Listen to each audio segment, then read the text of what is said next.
ये अपनी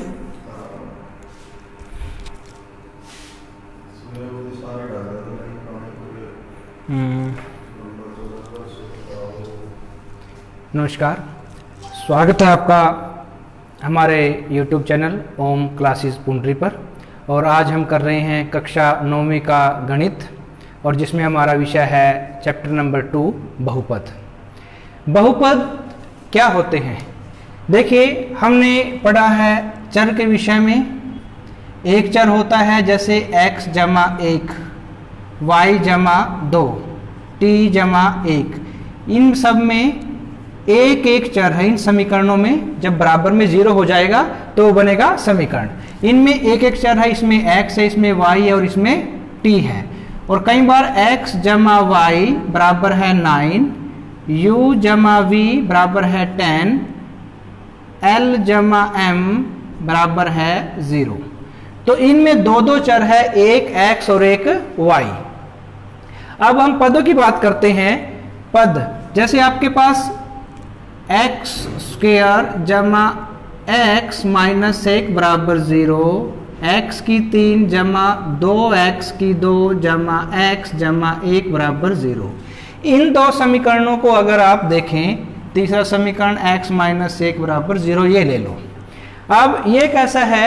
इसमें एक पद है, ये है रैखिक समीकरण। ये द्विघात क्योंकि शक्ति 2 है, ये त्रिघात क्योंकि शक्ति 3 है।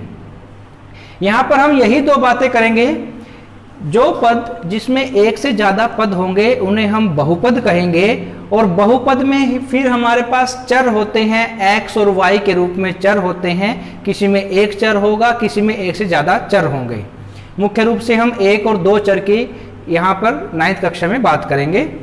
तो यहाँ पर एक x की सबसे बड़ी जो पावर है, जो घात है, वो 1 है, इसलिए इसे हम रैखिक बहुपद कहेंगे। रैखिक बहुपद जिसमें पावर घात, चर की सबसे बड़ी घात जितनी होगी उसके ऊपर डिपेंड करता है कि उस समीकरण को हम कैसा समीकरण कहेंगे। क्योंकि x की सबसे बड़ी पावर यहाँ पर कुछ भी नहीं शो कर रखा है तो 1 है, इसे कहेंगे हम रैखिक बहुपद। यहाँ पर x की सबसे बड़ी पावर 2 है तो इसे हम कहेंगे द्विघात बहुपद। यहाँ पर x की सबसे बड़ी घात 3 है तो इसे हम कहेंगे त्रिघात बहुपद। बहुपद यही हमारा इस प्रश्नावली में उद्देश्य है। बहुपद प्रश्नावली का नाम है। और 2.1 हम करते हैं। 2.1 पहला क्वेश्चन है हमारे पास, 4x की 2 माइनस 3x जमा 7 ये किस प्रकार का पद है? 4x की 2 माइनस 3x जमा 7 हमें बताना है कि ये किस प्रकार का पद है। ये रैखिक है या बहुपद है, किस प्रकार का है, ये आपको बताना है। तो अगर आप ऑब्जर्व करेंगे, यहां पर x की सबसे बड़ी पावर क्या है? सबसे बड़ी पावर है x की यहाँ पर 2। जब 2 पावर है तो इसे हम कहेंगे द्विघात बहुपद। ऐसे पद को हम द्विघात बहुपद कहते हैं। इसके बाद अगर आप देखते हैं,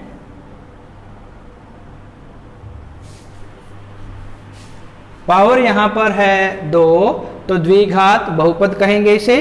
और अभी हमें और क्या देखना इसमें,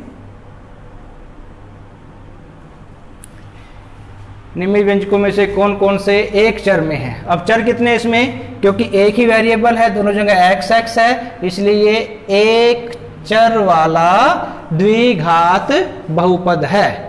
कारण के साथ उत्तर दीजिए। चलिए नेक्स्ट है आपके पास y की 2 जमा वर्गमूल 2। वर्गमूल 2 अप्रिमेय संख्या है, उससे इस चीज पे कोई प्रभाव नहीं पड़ता। और y केवल एक ही चर है तो यहाँ पर एक चर है, वो कौन है? y। शक्ति कितनी है? 2। तो एक चर वाला द्विघात बहुपद ये हो जाएगा। इसी प्रकार से थर्ड पार्ट है 3 वर्गमूल टी प्लस टी वर्गमूल 2। यहाँ पर आप ऑब्जर्व करेंगे वर्गमूल टी से हमारा कोई प्रभाव नहीं पड़ेगा, तो हम आगे और बातों की ओर ध्यान देंगे। टी, इसमें टी एक पद है। ये टी पद क्या शो करता है? ये टी पद शो करता है कि बहुपद में कितना है, एक ही पद है, और उस एक पद का नाम क्या है, टी, और इसलिए ये कैसा है, ये है आपका रैखिक पद। सबसे बड़ी टी की पावर क्या है, एक है, इसलिए इसे हम रैखिक बहुपद कहेंगे। चलिए नेक्स्ट क्वेश्चन है आपके पास।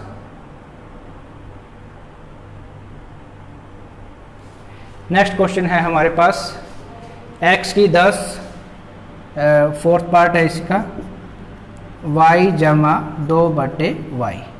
बटे वाली y का इम्पैक्ट इसमें नहीं पड़ता, हमारे पास y की पावर 1 है, तो इसे हम काउंट करेंगे, ये हमारा किसी बहुपद में काउंट नहीं होगा। तो y की पावर 1 है तो रैखिक बहुपद। इसके बाद x की 10 प्लस y की 3 प्लस t की पावर 50, ये है। यहाँ पर x, y और t ये है आपके पास 3 चर हो गए इसके अंदर। 3 चर के बाद सबसे बड़ी पावर क्या है, 10, 3, 50। तो t के केस में तो हो गए इसके 50 घात हो गई, और x के केस में 10 घात और y के केस में 3 घात। तो बहुपद तो ये है, इसमें एक से ज़्यादा पद है, और चर इसमें हो गए 3। तो ये बातें इसमें यहाँ मैटर करती हैं। नेक्स्ट क्वेश्चन, ये थी आपके 2.1 का पहला क्वेश्चन। अभी सेकंड क्वेश्चन 2.1 का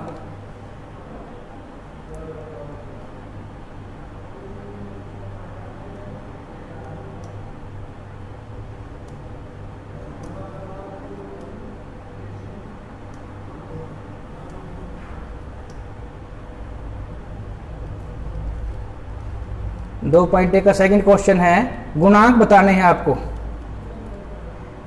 2 जमा x की 2 जमा x, इसमें x की 2 के गुणांक आपको बताने हैं। क्वेश्चन नंबर सेकंड में है 2 जमा x की 2 जमा x की 2 का गुणांक, यानी x की 2 के आगे कौन है, x की 2 का कोफिशिएंट कौन है। कोफिशिएंट का मतलब क्या होता है, x की 2 किससे गुणा हो रखा है, यहाँ पर कुछ वैल्यू नहीं है, कुछ नहीं है, तो इसका मतलब 1 से ये गुणा होगा, तो इसका गुणांक हो जाएगा 1। इसके बाद नेक्स्ट सेकंड पार्ट क्या है इसका, सेकंड पार्ट है 2 माइनस x की 2 जमा x। यहाँ x की 2 का कोफिशिएंट क्या है, -1, लिखेंगे -1 x की 2 का गुणांक है, ये इसमें लिखेंगे। थर्ड पार्ट है इसी का π/2 x की 2 जमा x। तो x की 2 का कोफिशिएंट यहाँ पर आपके पास है π/2, यहाँ लिखेंगे x की 2 का जो कोफिशिएंट है वो है हमारा π/2। तो इसी क्रम में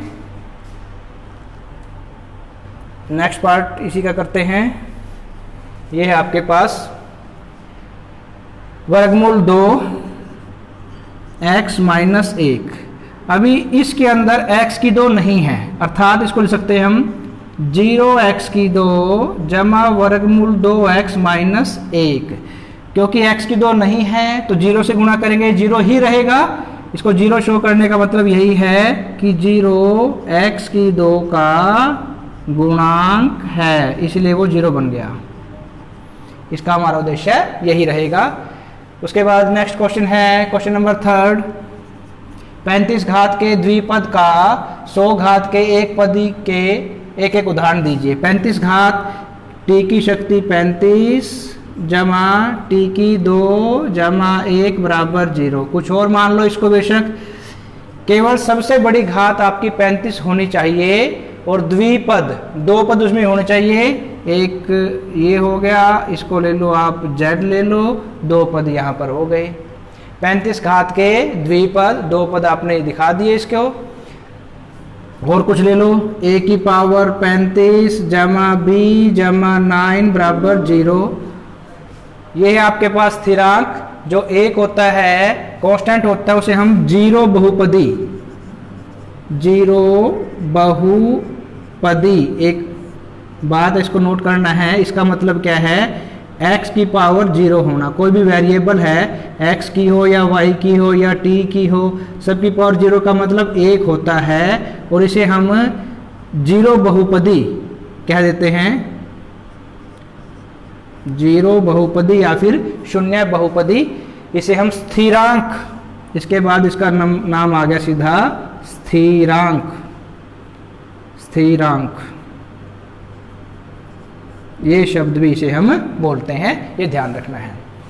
तो 35 घात है, 35 घात के द्विपद का 100 घात के एक पदी, और 100 घात का एक पदी, एक पद ले लो, a की पावर 100 या फिर x की पावर 100, 99 z की पावर 100, इनमें से कुछ भी आप ले सकते हैं, क्योंकि वेरिएबल x y z आप कोई भी ले सकते हैं, वो हमारी चॉइस है। बहुत सारे चर हैं, उन चरों में कोई भी संख्या हम ले सकते हैं, सभी हम यहाँ पर शो कर सकते हैं। तो ये थे आपके क्वेश्चन नंबर 3। क्वेश्चन नंबर 4 करते हैं। निम्नलिखित बहुपदों में से प्रत्येक बहुपद की घात लिखिए। तो फोर्थ का फर्स्ट पार्ट है 5x की 3 जमा 4x की 2 जमा 7x। तो घात क्या है, सबसे बड़ी x की जो पावर होती है उसे हम घात बोलते हैं। यहाँ पर x की सबसे बड़ी पावर है 3, तो घात हो गई उपरोक्त समीकरण की घात 3 है। ये आपका रिजल्ट आ जाएगा। सेकंड पार्ट 4 माइनस y की 2, इस बहुपद की घात बतानी है। उपरोक्त समीकरण की घात 2 है।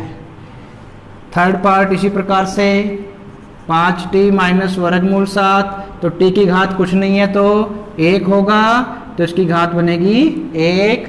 उसके बाद फोर्थ पार्ट है 3 में कोई x नहीं है, कोई y नहीं है, कोई t नहीं है, किसी को भी एक को मान लेंगे, पावर हो जाएगी 0। शून्य बहुपद, जो जैसा हमने भी कहा था जीरो बहुपद, यानी इस बहुपद की पावर है, घात है, वो घात हो जाएगी 0। इसे हम शून्य बहुपदी कहेंगे। 5वां क्वेश्चन, बताइए निम्नलिखित बहुपदों में से कौन से बहुपद रैखिक है, कौन से द्विघात, कौन से त्रिघात। x की 2 जमा x, क्योंकि सबसे बड़ी पावर 2 है इसलिए इसे बोलेंगे हम द्विघात बहुपद। आगे है x माइनस x की 2, माइनस प्लस का कोई मैटर नहीं करता है, पावर है यहाँ 3। माइनस प्लस कोई मैटर नहीं करता है, पावर है यहाँ पर 3, तो इसे बोलेंगे त्रिघात बहुपद। नेक्स्ट में आपके पास y जमा y की 2 जमा 4, तो पावर है 2, इसे बोलेंगे द्विघात बहुपद। इसे बोलेंगे द्विघात बहुपद। इसी प्रकार से हम इन सबको रिप्रेजेंट कर सकते हैं। बाकी सारे क्वेश्चंस भी आपने देखने हैं। 1 जमा x में पावर कुछ नहीं है तो 1 मानेंगे, इसे बोलेंगे रैखिक बहुपद। आगे 3t पावर 1 ही मानेंगे, उसे भी रैखिक बोलेंगे। r की 2 है, पावर 2 है तो उसे बोलेंगे द्विघात बहुपद। 7x की 3 पावर 3 है तो इसे बोलेंगे त्रिघात बहुपद। तो ये थी आपकी बहुपद प्रश्नावली। बहुपद का मतलब क्या है, जिसमें एक से ज़्यादा पद हों, और इसे आप द्विघात, त्रिघात, घात के रूप में रिप्रेजेंट करते हैं। और पद कौन से होते हैं, चरों से आपके पद निकले हैं, x y ये आपके चर या पद कहलाते हैं। आप थैंक्स फॉर वाचिंग, इसी प्रकार से देखते रहिए। ओम क्लासेस पुंडरी को सब्सक्राइब कीजिए, शेयर कीजिए, कमेंट कीजिए। धन्यवाद।